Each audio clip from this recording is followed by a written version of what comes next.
This is the tale of Catskin by the Brothers Grimm, read by Sascha Cooper. Hope you enjoy this one. There was once a king whose queen had hair of the purest gold, and was so beautiful that her match was not to be met with on the whole face of the earth. But this beautiful queen fell ill, and when she felt that her end drew near, she called the king to her and said, "Promise me that you will never marry again, unless you meet with a wife who is beautiful as I am, and who has golden hair like mine." Then when the king in his grief promised all she asked, she shut her eyes and died. But the king was not to be comforted, and for a long time never thought of taking another wife. At last, however, his wise men said, "This will not do. The king must marry again, that we may have a queen." So messengers were sent far and wide to seek for a bride as beautiful as the late queen. But there was no princess in the world so beautiful, and if there had been, still there was not one to be found who had golden hair. So the messengers came home and had all their trouble for nothing. Now the king had a daughter who was just as beautiful as her mother, and had the same golden hair. And when she was grown up, the king looked at her and saw that she was just like this late queen. Then he said to his courtiers, "May I not marry my daughter? She is the very image of my dead wife. Unless I have her, I shall not find any bride upon the whole earth, and you say there must be a queen." When the courtiers heard this, they were shocked, and said, "Heaven forbid that a father should marry his daughter. Out of so great a sin no good can come." And his daughter was also shocked, but hoped the king would soon give up such thoughts. So she said to him, "Before I marry anyone, I must have 3 dresses.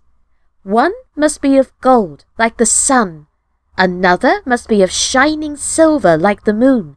And a third must be dazzling as the stars. Besides this, I want a mantle of 1,000 different kinds of fur put together, to which every beast in the kingdom must give a part of his skin." And thus she thought he would think of the matter no more. But the king made the most skilful workmen in his kingdom weave the 3 dresses, one golden like the sun, another silvery like the moon, and a third sparkling like the sun. And his hunters were told to hunt out all the beasts in his kingdom, and to take the finest fur out of their skins, and thus a mantle of 1,000 furs was made. When all were ready, the king sent them to her, but she got up in the night when all were asleep, and took 3 of her trinkets, a golden ring, a golden necklace, and a golden brooch, and packed the 3 dresses of the sun, the moon, and the stars up in a nutshell, and wrapped herself up in the mantle made of all sorts of fur, and besmeared her face and hands with soot. Then she threw herself upon heaven for help in her need, and went away, and journeyed on the whole night, till at last she came to a large wood. As she was very tired, she sat herself down in the hollow of a tree, and soon fell asleep, and there she slept on till it was midday. Now, as the king to whom the wood belonged was hunting in it, his dogs came to the tree, and began to snuff about, and run round and bark. "Look sharp," said the king to the huntsman, "and see what sort of game lies there." And the huntsman went up to the tree, and when they came back again, said, "In the hollow tree there lies a most wonderful beast, such as we never saw before. Its skin seems to be of 1,000 kinds of fur, but there it lies fast asleep." "See," said the king, "if you can catch it alive, and we will take it with us." So the huntsman took it up, and the maiden awoke and was greatly frightened, and said, "I am a poor child that has neither father nor mother left. Have pity on me and take me with you." Then they said, "Yes, Miss Catskin, you will do for the kitchen. You can sweep up the ashes and do things of that sort." So they put her into the coach and took her home to the king's palace. Then they showed her a little corner under the staircase where no light of day ever peeped in, and said, "Catskin, you may lie and sleep there." And she was sent into the kitchen and made to fetch wood and water to blow the fire, pluck the poultry, pick the herbs, sift the ashes, and do all the dirty work. Thus Catskin lived for a long time, very sorrowfully. "Ah, pretty princess," thought she, "what will now become of thee?"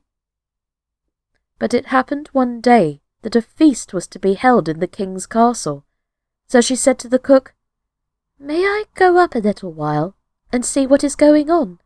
I will take care and stand behind the door." And the cook said, "Yes, you may go, but be back again in half an hour's time to rake out the ashes." Then she took her little lamp and went into her cabin and took off her fur skin and washed the soot from off her face and hands, so that her beauty shone forth like the sun from behind the clouds. She next opened her nutshell and brought out of it the dress that shone like the sun, and so went to the feast.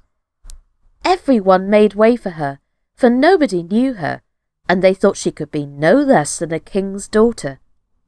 But the king came up to her and held out his hand and danced with her, and he thought in his heart, "I never saw anyone half so beautiful." When the dance was at an end, she curtsied, and when the king looked round for her, she was gone. No one knew whither. The guards that stood at the castle gate were called in, but they had seen no one. The truth was that she had run into her little cabin, pulled off her dress, blackened her face and hands, put on the fur-skin cloak, and was Catskin again. When she went into the kitchen to her work and began to rake the ashes, the cook said, "Let that alone till the morning, and eat up the king's soup. I should like to run up now and give a peep, but take care you don't let a hair fall into it, or you will never run a chance of eating again." As soon as the cook went away, Catskin heated the king's soup and toasted a slice of bread first as nicely as ever she could, and when it was ready, she went and looked into the cabin for her little gold ring and put it into the dish in which the soup was. When the dance was over, the king ordered his soup to be brought in, and it pleased him so well that he thought he had never tasted any so good before. At the bottom he saw a gold ring lying, and as he could not make out how it had got there, he ordered the cook to be sent for. The cook was frightened when he heard the order, and said to Catskin, "You must have let a hair fall into the soup. If it be so, you will have a good beating." Then he went before the king, and he asked him who had cooked the soup. "I did," answered the cook. But the king said, "That is not true. It was better done than you could do it." Then he answered, "To tell the truth, I did not cook it, but Catskin did." "Then let Catskin come up," said the king. And when she came, he said to her, "Who are you?" "I am a poor child," said she, "that has lost both mother and father." "How came you in my palace?" asked he. "I am good for nothing," said she, "but to be a scullion girl, and to have boots and shoes thrown at my head." "But how did you get the ring that was in the soup?" asked the king. Then she would not own that she knew anything about the ring, so the king sent her away again about her business. After a time there was another feast, and Catskin asked the cook to let her go up and see it as before. "Yes," said he, "but come again in half an hour, and cook the king the soup that he likes so much." Then she ran to her little cabin, washed herself quickly, and took her dress out, which was silvery as the moon, and put it on. And when she went in, looking like a king's daughter, the king went up to her and rejoiced at seeing her again. And when the dance began, he danced with her. After the dance was at an end, she managed to slip out, so slyly that the king did not see where she was gone, but she sprang into her little cabin and made herself into catskin again, and went into the kitchen to cook the soup. Whilst the cook was above stairs, she got the golden necklace and dropped it into the soup. Then it was brought to the king, who ate it, and it pleased him as well as before. So he sent for the cook, who was again forced to tell him that Catskin had cooked it. Catskin was brought again before the king, but she still told him that she was only fit to have boots and shoes thrown at her head. But when the king had ordered a feast to be got ready for the third time, it happened just the same as before. "You must be a witch, Catskin," said the cook, "for you always put something in your soup, so that it pleases the king better than mine." However, he let her go up as before. Then she put on her dress, which sparkled like the stars, and went into the ballroom in it, and the king danced with her again, and thought she had never looked so beautiful as she did then. So whilst he was dancing with her, he put a gold ring on her finger without her seeing it, and ordered that the dance should be kept up a long time. When it was at an end, he would have held her fast by her hand, but she slipped away and sprang so quickly through the crowd that he lost sight of her, and she ran as fast as she could into her little cabin under the stairs.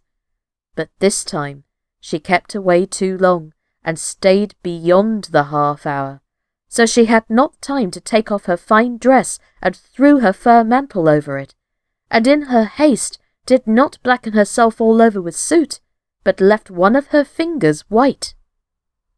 Then she ran into the kitchen and cooked the king's soup, and as soon as the cook was gone, she put the golden brooch into the dish. When the king got to the bottom, he ordered Catskin to be called once more, and soon saw the white finger, and the ring that he had put on it whilst they were dancing. So he seized her hand and kept fast hold of it, and when she wanted to loose herself and spring away, the fur cloak fell off a little on one side, and the starry dress sparkled underneath it. Then he got hold of the fur and tore it off, and her golden hair and beautiful form were seen, and she could no longer hide herself. So she washed the soot and ashes from her face, and showed herself to be the most beautiful princess upon the face of the earth. But the king said, "You are my beloved bride, and we will never more be parted from each other." And the wedding feast was held, and a merry day it was, as ever was heard of or seen in that country, or indeed in any other. And that was the gorgeous tale of Catskin by the Brothers Grimm. I hope you enjoyed this tale as much as I did, and also hope you will join me next time for another Grimm's fairy tale, especially as the Halloween season approaches. Have you had any thought as to your Halloween tales yet? Do get them into us soon and post them into the comments below, or even share it with us on our social media channels. All info will be down in the box below. In the meantime, my name's Sascha Cooper, and this has been Quarantine Kids Storytime with the Grimm's Fairy Tales. Take care, everybody, and stay safe. Bye-bye.